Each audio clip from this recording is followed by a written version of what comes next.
Shri Gayatri children's hospital పురిటి బిడ్డల నుంచి 18 సంవత్సరాల వయసు గల పిల్లలకు అన్ని రకాల వ్యాధులకు ప్రత్యేకంగా చూడబడును. Doctor Kottapati Manoj Kumar Reddy MBBS MD paediatrics hospital నందు అందించు వైద్య సేవలు, పురిటి బిడ్డలకు వైద్య సేవలు, టీకాలు, ఆస్తమా మరియు ఎలర్జీలు, చిన్న పిల్లలకు ఎమర్జెన్సీ ఐసీయూ, వార్మర్స్ మరియు ఇంక్యుబేటర్స్, విష జ్వరాలు, చిన్న పిల్లల్లో శ్వాసకోశ సమస్యలు. శ్రీ గాయత్రి చిల్డ్రన్స్ హాస్పిటల్ చెట్టు కింద బడి ఎదురు ఆంధ్రప్రగతి గ్రామీణ బ్యాంక్ కింద కురిచేడు రోడ్, దర్శి.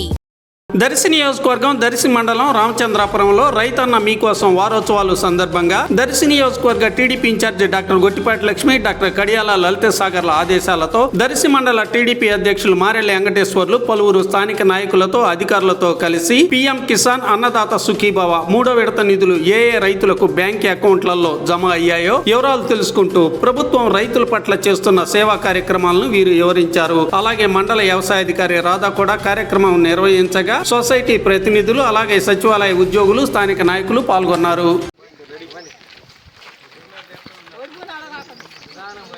ఇప్పుడు ఒకవేళ వర్షాలు పడక సాగర్ నీళ్ళు రావనుకోండి, అప్పుడు ఏ పంటకి వెళ్తారు? కందేనా?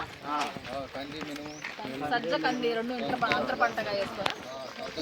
కంది సజ్జ కలిపి బోర్ల కింద నీళ్ళు వరేసుకుంటారు.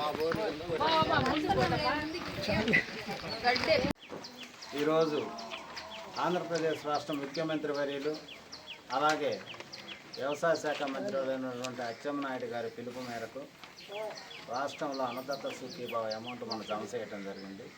దీని మీదట ప్రతి ఒక్క రైతు ఇంటి దగ్గరికి వెళ్ళి సంబంధిత అధికారులతో కలిసి మనల్ని కూడా పాల్గొని వాళ్ళకు వివరించవలసిందిగా చెప్పి ఉన్నారు. కాబట్టి దర్శి నియోజకవర్గ తెలుగుదేశం పార్టీ ఇన్ఛార్జ్ గౌరవనీయులు గొట్టిపాటి లక్ష్మి గారి ఆదేశాలతో ఈరోజు దర్శి మండలం రామచంద్రాపురం గ్రామంలో మన అగ్రికల్చరల్ ఏవో గారు కె రాధా గారితో మరియు వాళ్ళ అసిస్టెంట్ సుధాకర్ వీళ్ళందరూ సచివాలయ సిబ్బంది కలిసి మనం ఈ ప్రోగ్రాం చేయడం జరుగుతుంది.